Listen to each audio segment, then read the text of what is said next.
Tazmin Brits, thank you for taking the time to speak to me today. Just tell me about your thoughts ahead of a busy season. Zimbabwe coming up first up. Yeah, Zimbabwe is up first. Unfortunately, I won't be joining that team. I've actually got my first gig. I'm going to the CPL, so I fly out the 1st of September. Okay, and then just tell me, what have you been doing in the off season? Well, I mean, it hasn't been that long ago that the T20 World Cup finished. What have you been doing since then? Besides watching videos over and over to see what I could have done different, no, we only had a week off, so it was nice just to be with family, some family time. But we're back on training. We've been training non-stop. It never ends. We definitely want to look forward to the February, the Champions Trophy. So that's what we're working towards. And obviously, you've got some big tours coming up this summer. I think it's India coming here. Some of your thoughts also, playing a test match at home. Yeah, no, very excited, especially when it comes to India. As you know, there's billions of people that always watch, and we almost have unfinished business with them every single time. So very excited for them to come and actually do it in our home country. So yeah, that's very good.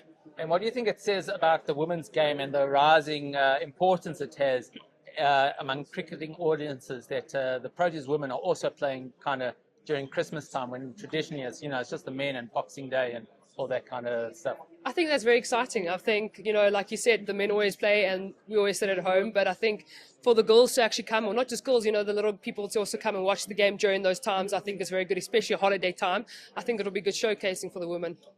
And obviously, you mentioned earlier on stage that you're 35 now. What are your ambitions still with the side? You want to still be playing for the next couple, maybe 5 years or so?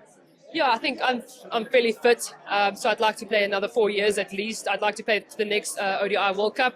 Want to get at least 1 or 2 trophies, win a World Cup final, make it worth the shot type of thing. But yeah, I think I'm actually only learning my game now. I think I started at a late age. I only started when I was 28, so yeah, I think I still have a lot in the tank.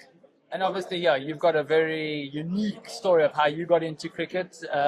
Does that kind of change your approach just in general? Yeah, I think it does in a way. I think I already learned how to handle pressure, with the javelin, being alone. Now, at least with cricket, you're 11 on the field. But I think all of that just builds character. I think not just the way I ended up playing cricket, but I also just think the bad and the good and the bad and the ups and downs that person has that builds characteristics towards it. So yeah, I definitely think it helps. And as one of the, I don't like to say it, but one of the older players in the team, what do you make of the young crop of players coming up, like Kayla Renica and those type of players? Very excited, very, very excited. Like you said, Kayla Renica, I mean, we saw she's won 1 or 2 games with us when she needed to hit a 6 of the last ball.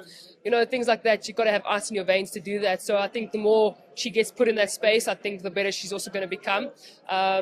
And KB as well, the up-and-coming keeper, also rate her. I think she's great, very quick hands. So I think we're definitely getting something right. I think there's a lot more up-and-coming. It's not just 1 or 2 nowadays. We actually have a few that is actually knocking on the doors of the seniors. So very excited about that.